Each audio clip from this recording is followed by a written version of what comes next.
नमस्कार मैत्रिणींनो, पहा आज मी काय बनवत आहे।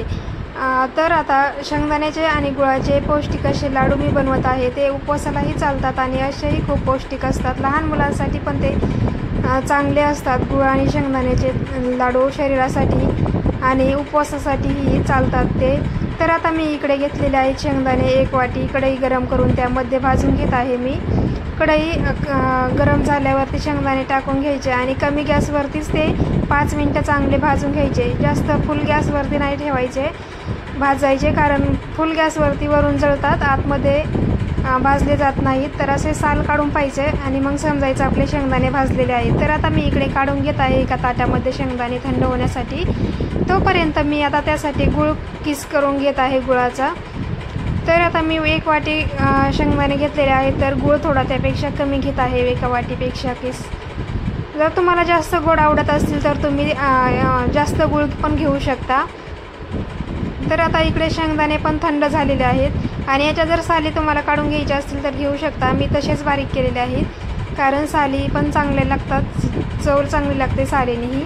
कोणाला आवडत नसेल तर साली काढून घेऊ शकता। आता हा गुळ किस केलेला मी शेंगदाण्याच्या कुट्यामध्ये आता चांगला मिक्स करून घेणार आहे। अशा पद्धतीने आता मी त्यामध्ये टाकलेला आहे आणि हाताने तो चांगला मिक्स करून घ्यायचा। आणि मग परत एकदा आपल्याला ते मिक्सरच्या भांड्यामध्ये फिरवून घ्यायचं आहे।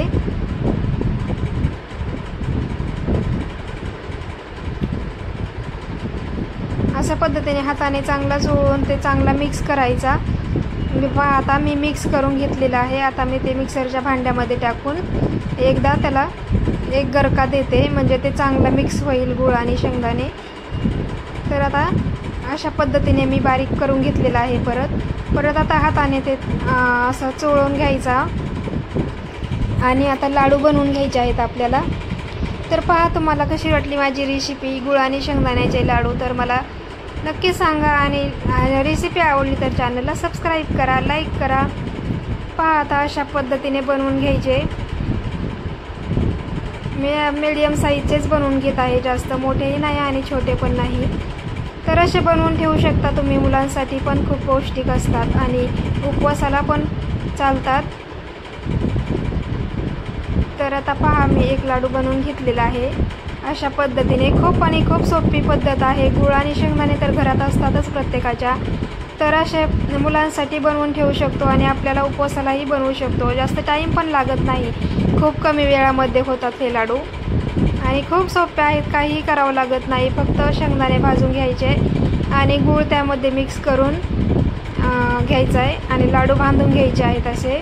तर पहा तयार झाले आहेत माझे लाडू अशा पद्धतीने। तर कसे बनले आहेत लाडू मला कमेंटमध्ये नक्की सांगा आणि चॅनलला सबस्क्राईब नक्की करा। तर पहा, बाय बाय।